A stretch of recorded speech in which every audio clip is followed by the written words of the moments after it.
It's basically a holding company for mom and pop style businesses that are worth rescuing. Company owns Superla Spa. What's left of it. Tell what this was. Not much left of it. Judging from the color of the inside of the bed, it's been there for long enough to touch nothing. Almost long as that just displayed last time. I'd say it was hard. So far, that's 2 places of the house.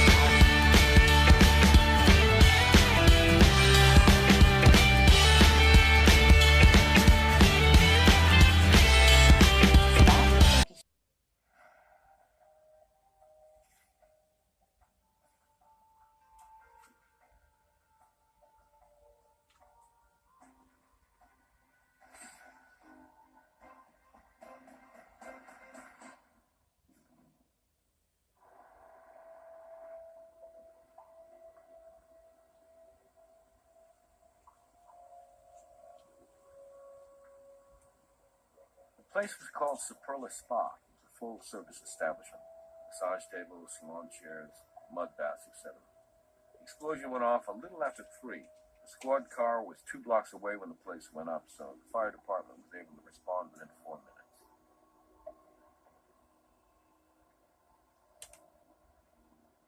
Not that it helped.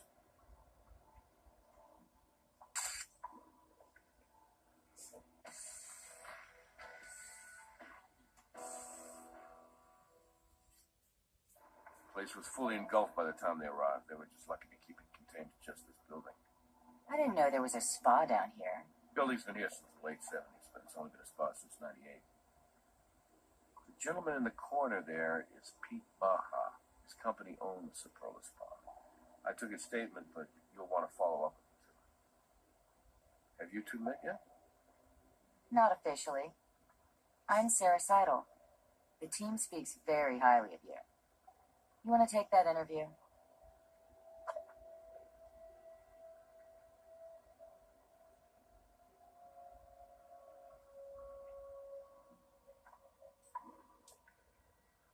Hi, Pedro Baja. Baja, like Baja California. But call me Pete. Everyone does. Well, almost everyone. You in charge of this place, Pete? I'm the CEO of Miel LLC. It's less impressive than it sounds. It's basically a holding company for a few mom-and-pop style businesses that were worth rescuing when the original owners wanted out. The company owns Superla Spa. What's left of it. We'll need to know who your insurance provider. We'll have to notify the claims adjuster when we've released the scene. Actually, this is kind of embarrassing, but the policy on this place has lapsed.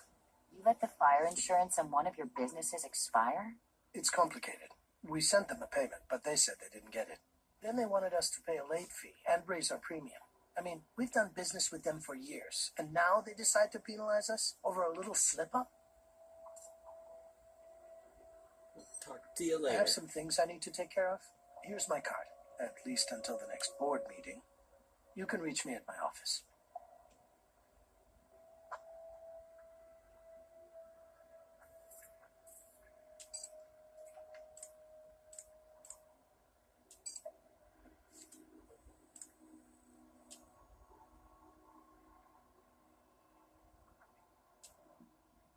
It's fingerprint.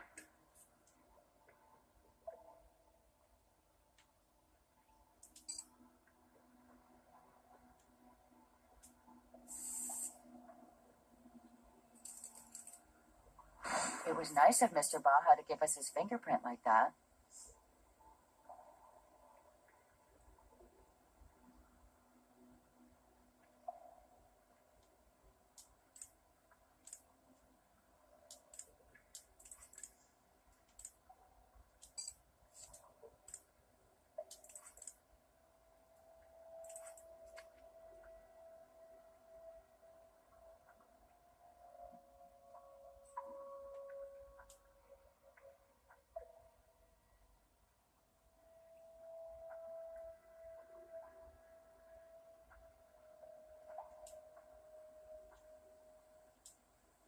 This thing was on last night. We could have our ignition source.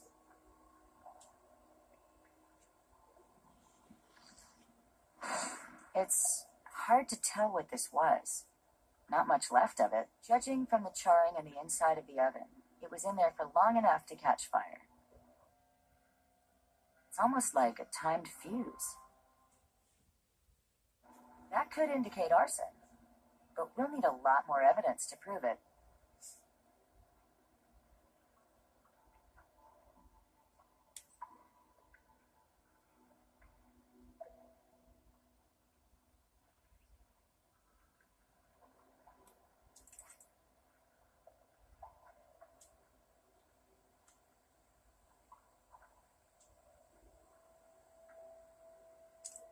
Popcorn-style ceiling. Hold your breath while you're taking that sample.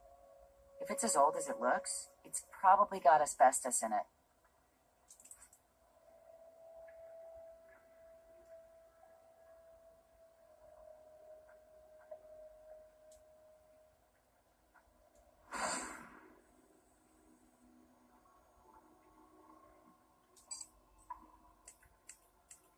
We should take samples of soot from all around this place to see if we can find traces of an accelerant.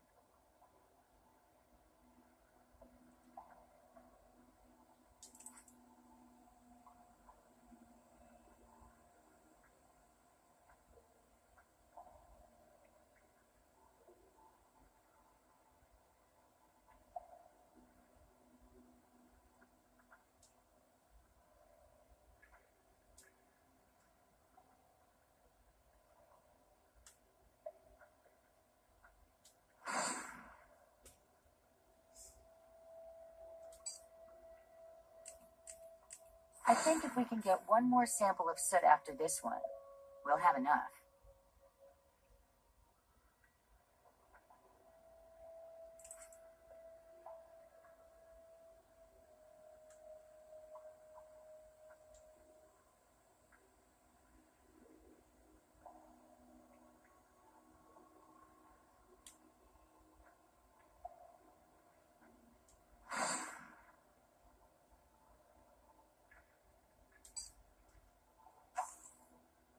Look at the crimping along the edges of the split gas line. I'd say it was cut. So far, that's two things that point to arson. We'll need more evidence to be sure.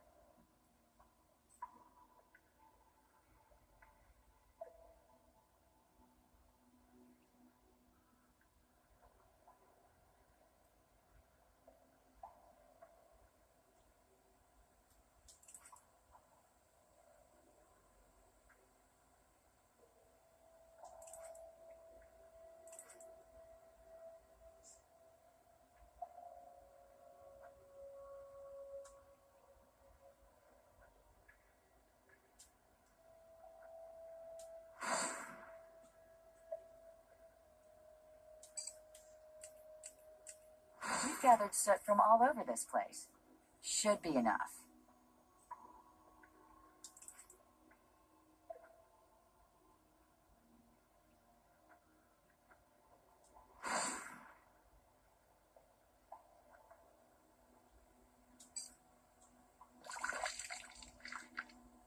Look at how it's burned away from its frame. Drywall is usually fire resistant. Those holes could be there to let more air fan the fire and get to that wooden frame underneath.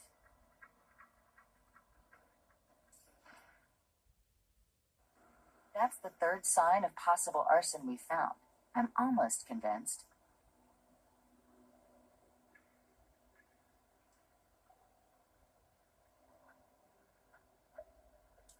One mud bath contains a lot more mud than the others. It might just be the way they do it. But the one next to it is filled only up to the line on the side of the tub. That mud is baked solid. We're going to need a way to examine it inside and out without actually breaking it up and compromising potential evidence. You know, the other day, Catherine was telling me that we have access to an industrial ultrasound device. It sounds perfect for this problem. I'll give her a call. Yeah, we're living in the future. I'm still waiting for my flying car, but seeing through walls isn't too shabby. I have a rough idea, but remind me again how the device works. Just turn it on and point the wand at whatever you want to scan. The sound waves it emits penetrate at different speeds depending on the density of the material. And the onboard computer translates that into a picture, is that right? You got it. I don't think I need to tell you to be careful with it, but be careful with it.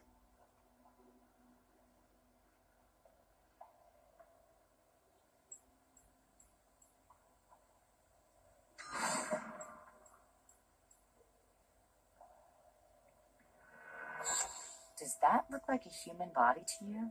It looks like we have a victim after all. I'll call Doc Robbins for a pickup.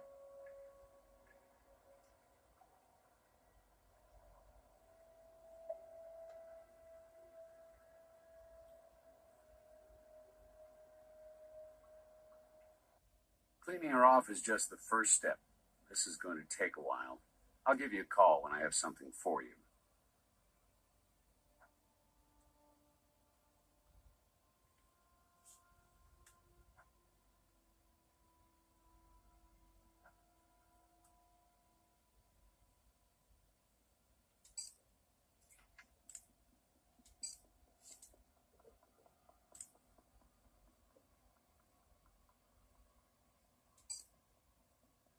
Gotta go to the lab.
There's quite a bit of carbon from where it burned.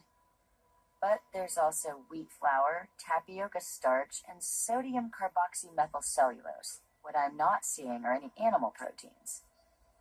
You know what? I think this is a vegan pastry of some kind. A muffin from the size of it.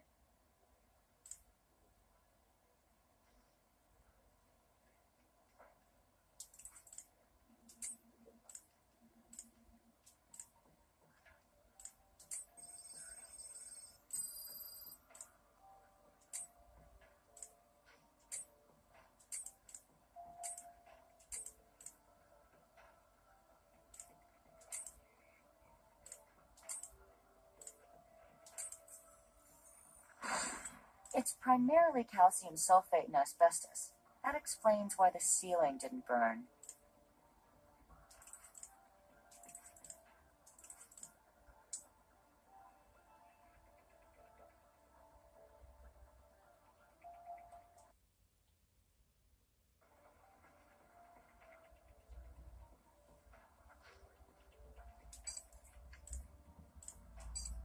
Set something up for you guys. Subtitles in here so you can see what they're saying, in case you can't hear it.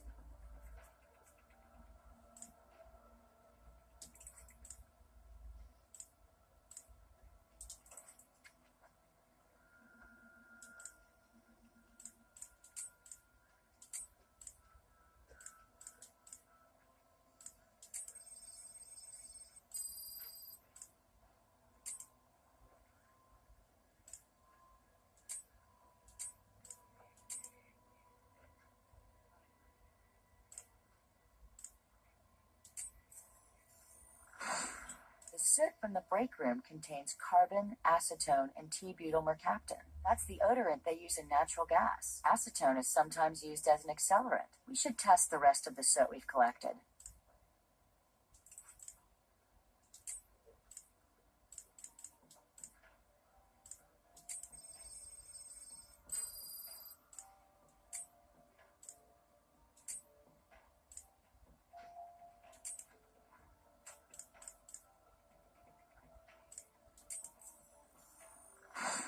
Lots of carbon, some acetone, and trace amounts of T-butyl mercaptan. That's the second sample of soot to contain acetone. Let's keep analyzing the soot samples we've collected. I think we're onto something.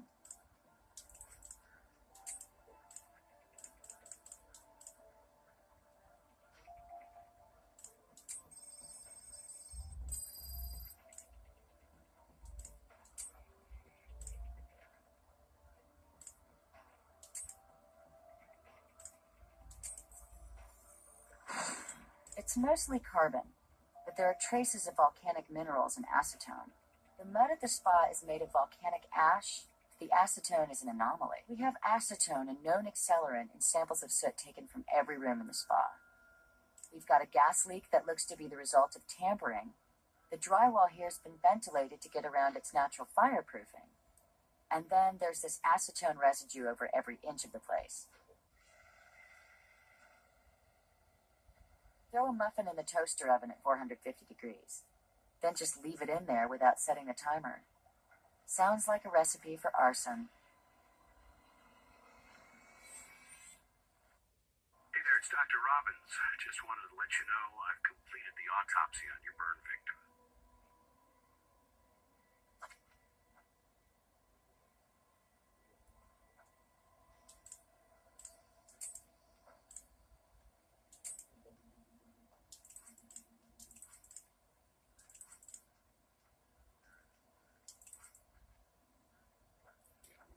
Talk to this guy. Yeah, autopsy guy.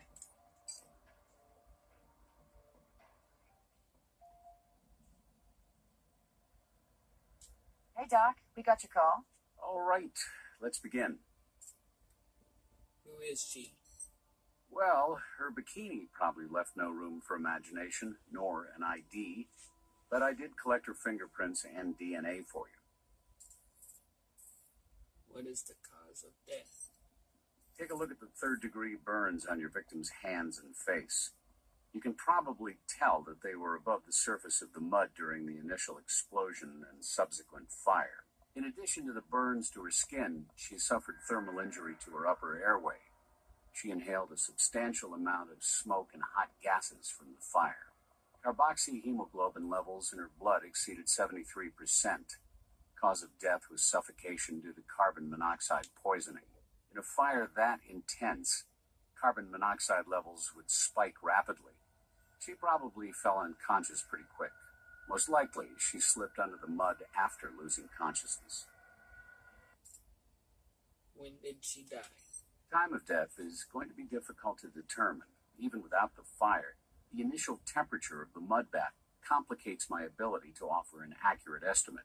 I was able to extract samples of the vitreous humor from both eyes.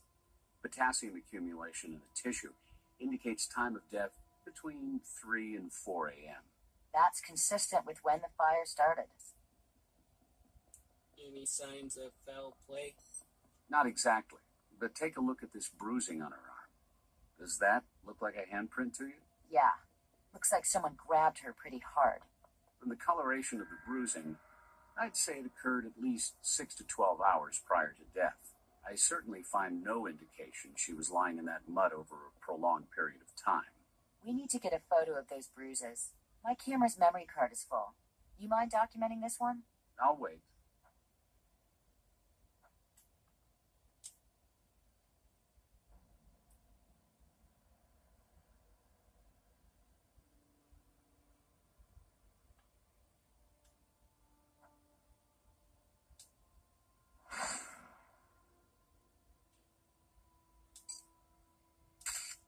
Nice composition.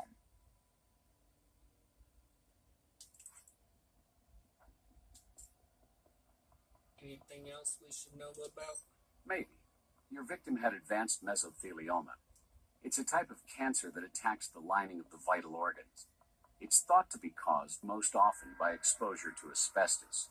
It looks as though it was an ongoing problem for her. I discovered indications of a pleurectomy, the removal of the outermost lining of the lungs. From the scar tissue, that surgery probably took place a few years ago. She may have thought she was out of the woods. Unfortunately, I found an active malignancy in her pericardium, the lining of her heart. She didn't have long to live. You know, we found some asbestos at the crime scene. The whole ceiling was coated with it. There was even a corner of the break room where it had come down. You don't suppose our victim set the fire, do you? Revenge and suicide all in one? We'll have to ask Brass if she filed any kind of complaint. Did she know she had cancer? Well, the pleurectomy obviously suggests at one point she knew she had cancer. But there's no way to know whether she was aware it had recently metastasized to her heart. I ran an expanded tox screen. She hadn't been taking any cancer medications, and I didn't find any tissue damage from possible radiation treatments. I did, however, find evidence of a persistent, dare I say, habitual use of cannabis. You know, a Harvard Medical School study concluded that one of the active chemicals in marijuana, THC, may in fact inhibit the growth of certain tumor classifications, even though it says right there in the press release that the growth of some other tumors might actually be accelerated by THC. A man hears what he wants to hear and disregards the rest, right? So now the idea that weed cures cancer is spreading far and wide. Thanks, Doc. Anytime.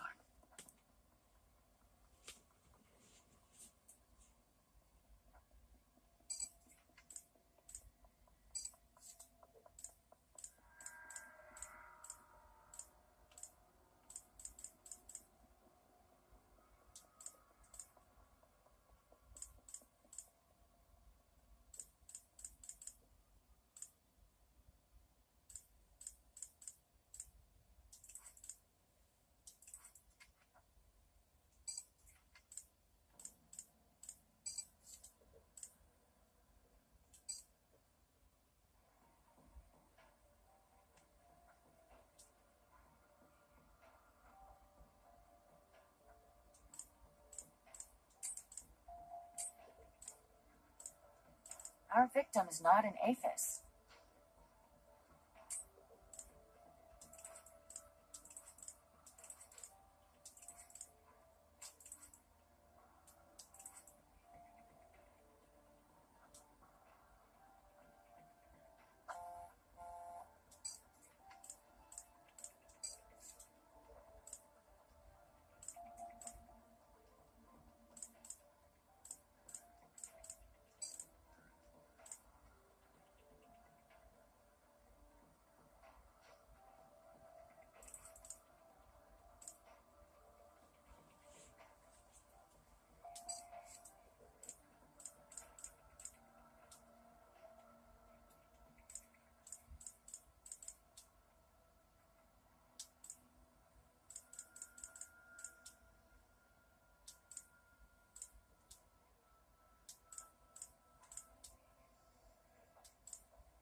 She's not in CODIS. Our Jane Doe doesn't seem to be in the system. Maybe Pete Baja knows her.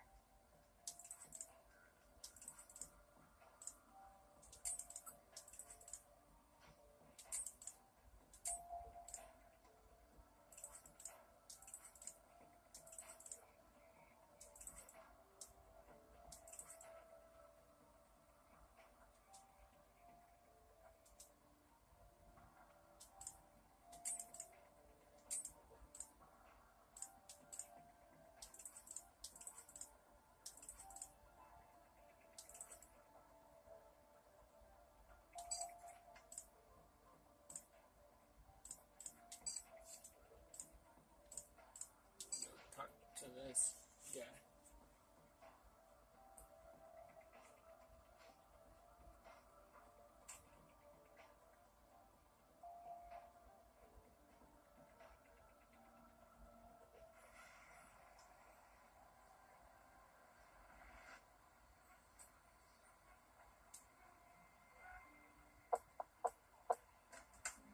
Oh, hey, you two. I just got back.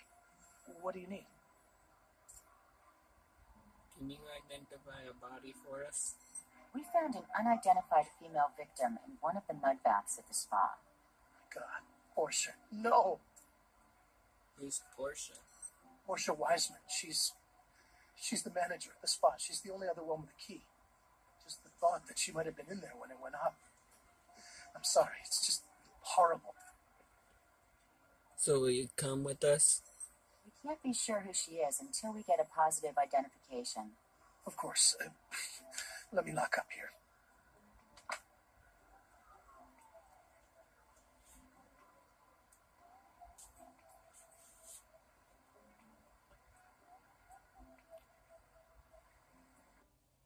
Oh, Portia. No. What were you doing in there? Actually, we were hoping you could help us shed some light on that. Would you mind answering a few more questions? Sure.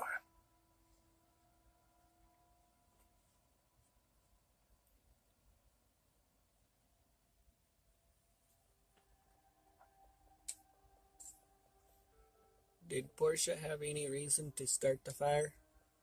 Had she mentioned any kind of health problems or filed any sort of complaint against your company? No, nothing like that. Why? She had mesothelioma, a type of cancer caused by asbestos.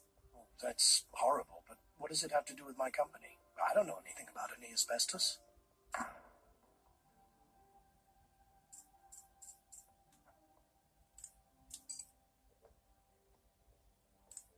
Show him the evidence.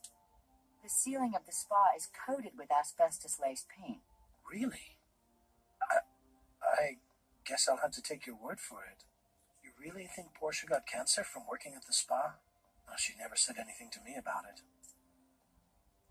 Was there anything unusual about Miss Wiseman's recent behavior? Think back. Did she ever seem unusually angry or depressed? Well, we weren't exactly close, but I got the feeling she was in a troubled relationship. Why do you think she was having relationship problems? Little things here and there, really. Such as? One Friday, I asked her if she had any fun plans for the weekend. Not really, she said. Just hanging out with the boyfriend. She said it like it was a root canal or something. One bad weekend doesn't mean the relationship had a problem. It wasn't just that. I think he hit her. Why do you think that he hit her? Well, Portia always seemed to like showing off her body. I even had to ask her once to wear more than just her bikini to work. But one week, a while back, I can't remember exactly when, she wore long-sleeve shirts every day, and she seemed depressed. When I asked her about it, she gave me some lame excuse about needing to do laundry. But when she thought I wasn't looking, I saw her rub her arm and wince. What do you know about Portia's boyfriend? Well, Portia was a very private person. I know almost nothing about her boyfriend, except what I was able to infer. How was the business doing? Was the spa making money? Sure. I mean, it can always get better, right? But it was profitable. Do you have any enemies? Is there anyone you can think of who might have had a reason to start the fire at the spa? No. I mean, who blows up a spa? Could you give us Miss Wiseman's address? She's not in the phone book. I looked. Oh, yes, I know where she lived. Let me write it down for you. Never got the chance to visit her. Here you go. So, I hate to ask, but is that everything you need from me right now? I have to come up with something to tell the board about why I let the insurance run out. And I can't really focus on that while I'm here. I think we have what we need for now. You'll be at the barber shop if we need you? I may have some errands to run, but I will be there for some time today, for sure. Thanks, we'll be right back. Right, hope you guys enjoyed this show. We'll see you on the next episode.